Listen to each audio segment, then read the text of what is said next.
It's Ep.57, man. Y'all ready? Yo, it's the end of the week. I'm here to wrap it up right. Talking about game and sports and maybe life. I ain't decided yet, so tune in to the show. Guest appearances, Wait. You've been saying guest appearances for a long time. It's never been any guest appearances. I'm getting up in this show. Get me on this show. What's good, people? I'm your boy Authentic 973. I'm your boy Ep.57, and I'm back with another episode of the weekly wrap up. And as you guys heard in the beginning, I have a special guest. You guys have been asking for guest appearances, so I definitely want to introduce. Y'all already know who it is, the Rainmaker himself, my man K Spade the Prospect. Yes, sir. First of all, man, I want to thank LeParis for finally letting me on the show. I've been begging to get on the show for 2-3 years. I've been subscribed to this guy ever since he was uploading NBA 2K2. I had to strong arm my way on the show, but I'm finally here. And with that being said, sit back, relax, put your seat and recline. Let's get into the weekly wrap up. So for starters, we're going to start off with some sporting news. Definitely with my man K Spade being here. We all know he's a Heat fan, so get him in the comment section. My man K Spade being here, I definitely want to talk about the Spurs going up 3-1 against the Miami Heat. Let's talk about that. Wow. Well, the Spurs definitely came to play. With one game left, I still got faith in the Heat. I believe the Heat have an opportunity to do something the world has never seen before. Okay. Never before has a team come back from 3-1 in the finals.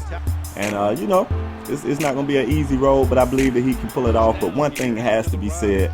Everybody's talking about the teams, but the passing scheme that Popovich got his guys running is truly genius, and I don't want to see my team lose, but if they lose, I can respect them losing to a team playing at the level that the Spurs are playing on. Now let me ask you a few questions. One, we all know LeBron takes the bulk of the blame. When he win, it's Spo and everybody else played well. But when they lose, LeBron takes the bulk of the blame. Who would you blame right now? Because you can't blame LeBron. LeBron has been playing phenomenal. He can't even afford to come out the game. Who would you blame for the Heat being down 3-1? You know what? In all honesty, I really want to put the bulk of the blame on Coach Spoelstra. Mm-hmm. And before anybody said that's crazy, if you watch these games, the Spurs are allowed to go on ridiculous runs without Coach Spo just calling a timeout to stop momentum. He allowed Wade to stay in the game way too long, where he continued to chuck up.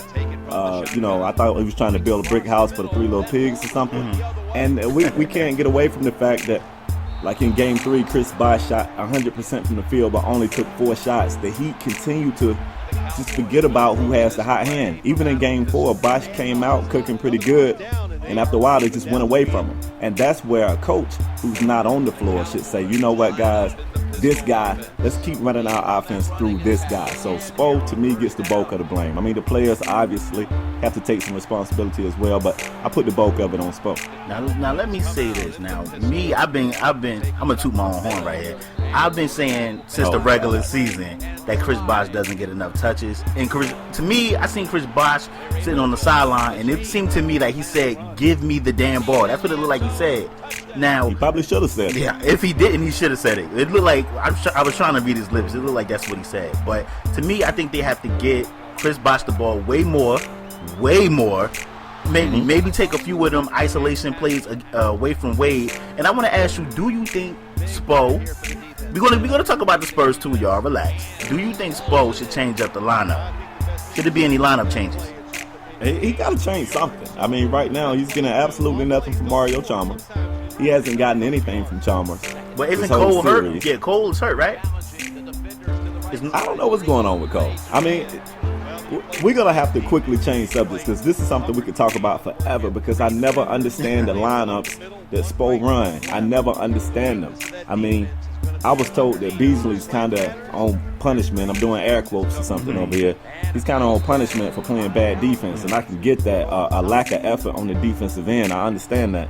But at some point, you have to give a player an opportunity to make up for their wrongdoings. You can't bench him forever. How can he make good on his bad effort if he never plays again? So Yeah, I want to see a lineup change. I want to see some scheme changes. Right now, it look like Spo is playing checkers and Pop is playing chess, and we all know how that's going to end.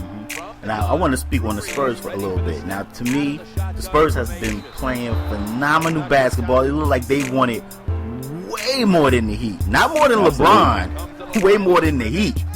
And I mean, is no one player for the Heat that you can be like, okay, this guy's going to do it this game. It could be anybody at any time, and that's why I like the Spurs. That's why I like the Spurs, because it could be Kawhi Leonard this game, Boris Diaw, it could be Ginobili, Parker, Duncan. I mean, to me, it just seemed like they wanted more, and they're playing beautiful team basketball. It's beautiful. It's a beautiful thing to watch.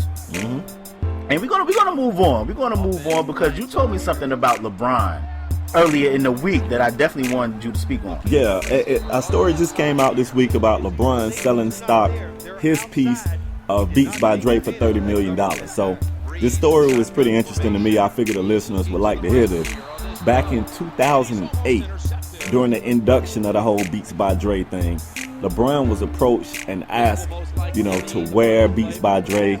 I want to say at the Olympic ceremony or something. They wanted LeBron to wear the Beats by Dre headphones to promote them, and they wanted to pay LeBron to do it. But LeBron instead asked for a stake of stock in the company. So with this recent acquisition, Beats was sold. What were they sold for? Was it $3 billion? I think it was, wasn't it 2.5 billion? I think something like that. It was billion with a B. But after that acquisition, somebody in LeBron's camp, LeBron himself, somebody said, you know what? Now that that's been done, the stake that I have is worth a lot more. And he actually sold his stake for $30 million. So I just thought that was pretty groundbreaking stuff right there. And a brilliant move for LeBron. When most athletes would just take the headphones or the cash or whatever for free, LeBron said, no, y'all can keep your money, give me some stock, and I'm gonna trade it in later when y'all cook and build this brand up. When y'all cook and build it up, I'm gonna cash my stock out for way more money than they probably would have ever paid LeBron. That's a business move. That's what that is. That's what that is. We want to get into a little bit of gaming news. It's official. YouTube is coming to the PlayStation 4 finally later this year. You can share your gameplay videos straight to YouTube with the tap of the share button. Finally. I don't know what took so long. Sony finally got on board with YouTube, so that's another major move for Sony. That's powerful. I kind of feel like the ease of streaming on these consoles is kind of YouTube as a whole is taking a hit because of how easy it is to stream. So it made the streaming world that much more powerful. I think this move here can make the YouTube world that much more powerful. And I know you're trying to move to gaming, but let me segue back to sports for one thing right quick. Vince Young officially announced his retirement from the NFL this week. How you feel about that? Yeah, so all the Texas Longhorn fans, I know they destroyed. I just think Vince Young, of course, his attitude was not up to par for whatever reason. He probably thought he was better than he was. I was a Vince Young fan, and I just think Vince Young probably got a bad rap because of what happened between him and Jeff Fisher. So, well, the power of an NFL coach, he could, I don't want to say blackball, but he could put the word that Vince Young is kind of lazy. And, he got a couple of tryouts, but for whatever reason, none of it panned out with any of the teams, and he officially announced his retirement today. Sad day, man. Sad day. Yeah, so, I heard that Vince Young is going to be doing something with the Texas Longhorns. I don't know if that's coaching. I don't know if that's helping recruit. I don't know if that's scouting. I don't know what it is. But they said that he's going to be doing something with the Texas Longhorns. He said he's not coming back to the NFL unless he has a guaranteed deal.